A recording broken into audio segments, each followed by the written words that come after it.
Chapter 5, I Quit. So Andrea and I would be representing our school? Ugh, I didn't want to do it. I might actually have to learn something about the presidents. What a waste. The more time you spend learning stuff, the less time you have to spend on important stuff, like watching TV and playing video games. But everybody at school was really getting into it. All the kids wanted to see us beat those Dirk school dorks again. All the teachers were feeding Andrea and me facts about the presidents to help us get ready. When we went to the media center, Mrs. Rupee showed us more books and videos about the presidents. During computer class, our computer teacher, Mrs. Yonkers, told us that Bill Clinton was the first president to use email. During music class, our music teacher, Mr. Loring, told us that Bill Clinton also played the saxophone on TV. During phys ed, our gym teacher, Miss Small, told us that Gerald Ford was a star football player when he was in college at the University of Michigan. All the grown-ups at school kept pulling Andrea and me aside in the hallway to tell us facts they knew about the presidents. Our security guard, Officer Spence, told me about how the Secret Service protects the president. He said, "You never know what questions might be asked at the President's Day Challenge." Even Coach Hyatt, my Pee Wee football coach, wanted to help. "AJ," she shouted to me at the end of practice on Saturday, "I want you and Andrea to pick up my car." "What?" I replied. "How would picking up your car help us win the President's Day Challenge?" "Pick it up," she shouted back. "Show us how tough you are. If you can pick up a car, you can do anything." That was weird. Coach Hyatt is a riot. Finally, it was President's Day. We had that day off from school, and the President's Day Challenge would be on Wednesday night.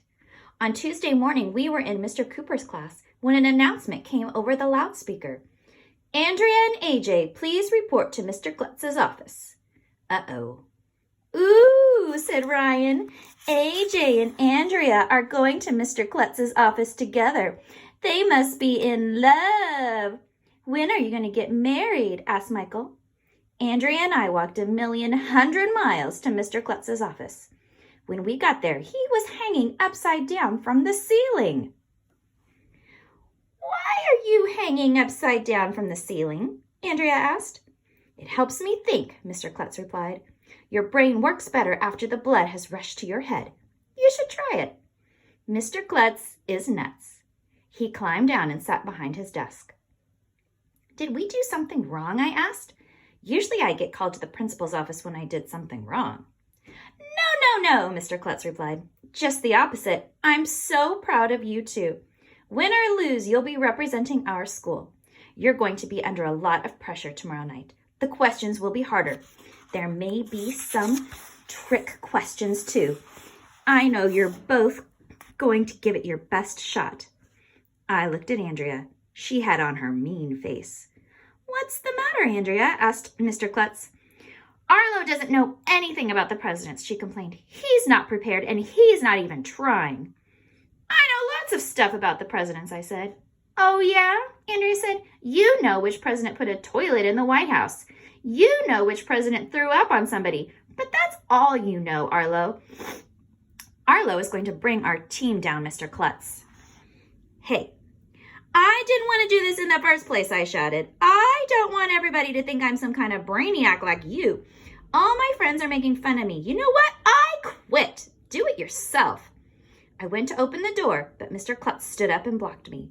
He came and put his arms around me and Andrea. "Look," he said gently, "you two kids have known each other for a long time. You were chosen to represent elementary school because you're really smart. You're both in the gifted and talented program. I need you to put aside your differences and work together as a team for the good of the school. Can you do that for one night?" "Okay," Andrea and I replied softly. We walked 1,100,000 miles back to our classroom without saying anything. But Andrea seemed to cheer up as we got to the door. "I have an idea, Arlo," she said excitedly. "Why don't you come over to my house after school today? We can be study buddies." Study buddies? I didn't want to be Andrea's study buddy. I just hope my friends didn't hear her say that as we walked into the classroom. "Ooh," said Ryan. "AJ and Andrea are going to be steady buddies. They must be in love. When are you going to get married? Asked Michael. Whew. Okay, and that's off. And tomorrow we'll pick up with Chapter 6, the President's Day Challenge.